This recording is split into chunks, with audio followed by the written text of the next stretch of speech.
Sharon always invited me to India. షేరన్ ఎప్పుడూ నన్ను భారతదేశంకు రమ్మని కోరుకునేది. And I knew about a year ago that I needed to come to India, but never did I dream it would be like this.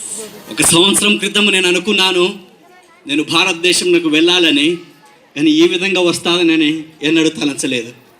It is such an honor to be here with you. ఈరోజు మీ మధ్య ఉండటం దేవుడు నాకు ఇచ్చిన ఆధిక్యతగా భావిస్తున్నాను. People in French camp said, when you go, you hug them for all of us. French క్యాంపులో ఉన్నటువంటి పిల్లలు అన్నారు, మేరీ నువ్వు అక్కడికి వెళ్ళినప్పుడు మా అందరి తరపున వారిని గట్టిగా కౌగలించుకో. Love them for all of us in French camp. French క్యాంపులో ఉన్నటువంటి వారందరి తరపున వారిని ప్రేమను చూపించండి.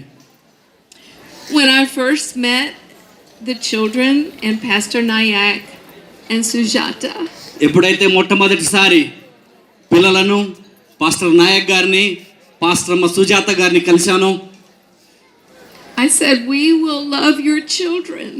నేను వారికి చెప్పాను, మేము మీ పిల్లలను ప్రేమిస్తాం. We will love them with all our hearts. మా హృదయపూర్వకమైనటువంటి ప్రేమతో వారిని ప్రేమిస్తాం.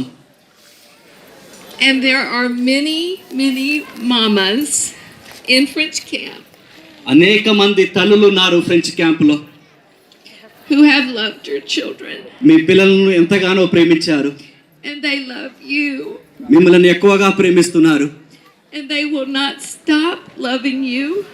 వారి ప్రేమను ఎన్నడూ ఆపరు, ఎల్లప్పుడూ మిమ్మల్ని ప్రేమిస్తూ ఉంటారు. And none of us will ever forget your precious children. మీ పిల్లలను, ఇంత మంచి పిల్లలను ఎన్నడూ వారు మర్చిపోరు. Joy, Sharon, and Aaron, Joy, Sharon, Aaron, they loved God.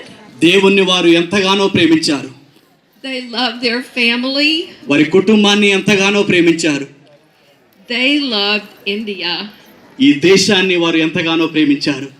They wanted very much to come back to India వారు ఎంతగానో ఆశపడ్డారు భారతదేశమునకు తిరిగి రావాలని, and make a big difference in their country for Christ. వారి దేశములో యేసయ్య కోసం ఒక గొప్ప మార్పును తీసుకురావాలని ఆశపడ్డారు. So I would encourage any of you to love your country for Christ and be a blessing in such a manner that would be an honor